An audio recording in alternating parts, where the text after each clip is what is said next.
श्रीमन्नारायण नारायण हरि हरि ओम।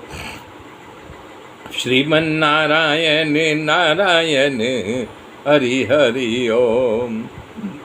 कल बताया था परशुराम जी लक्ष्मण जी की बात को सुन करके भड़क गए।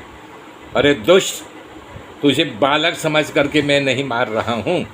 मूर्ख, तुम क्या मुझे एक सामान्य मुनि समझता है? मैं बाल ब्रह्मचारी और अत्यंत क्रोधी क्षत्रिय, कुल ब्राह्मण का कुलद्रोही, उनका शत्रु हूँ। सारे जगत में मेरा नाम विख्यात है कि मैं कितना क्रोधी हूँ और क्या हूँ।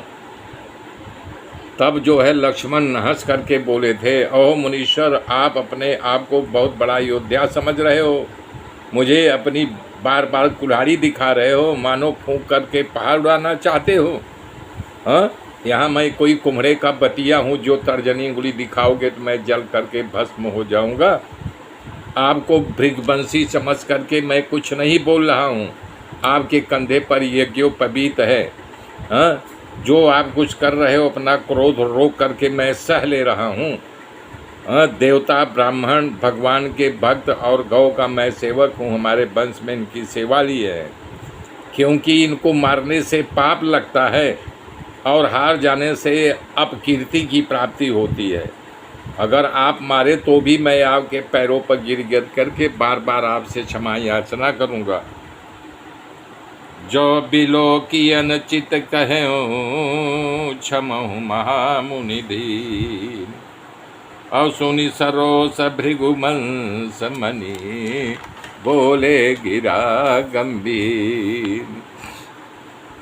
धनुष बाण कुल्हाड़ी को देख करके यदि मैंने अनुचित कहा हो तो हे धीर मुनि, आप मुझे क्षमा करो।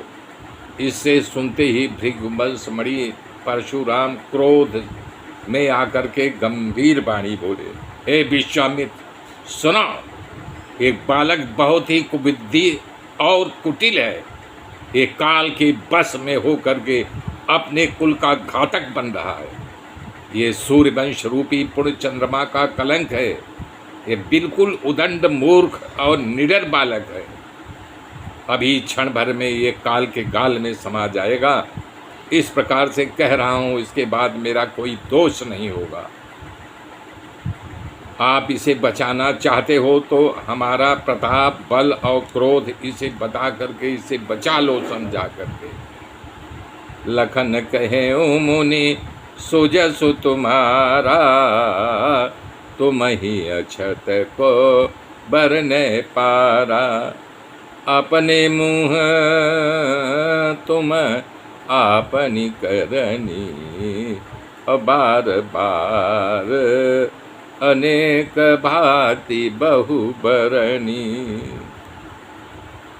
लक्ष्मण ने कहा, ये मुनि, आपका सुजस आपके होते हुए अन्य कोई और वर्णन कैसे कर सकता है?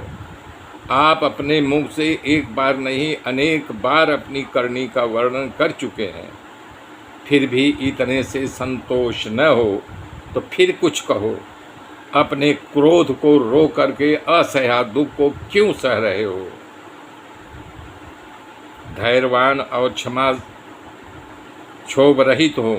गाली देते हुए आपको शोभा नहीं दे रहा है मुनि जी, गाली आपको शोभा नहीं दे रहा है। मेरे मित्रों, मेरे साथ बने रहिए। आगे की गाथा फिर कल जोड़ूंगा। तब तक के लिए जय श्री राम।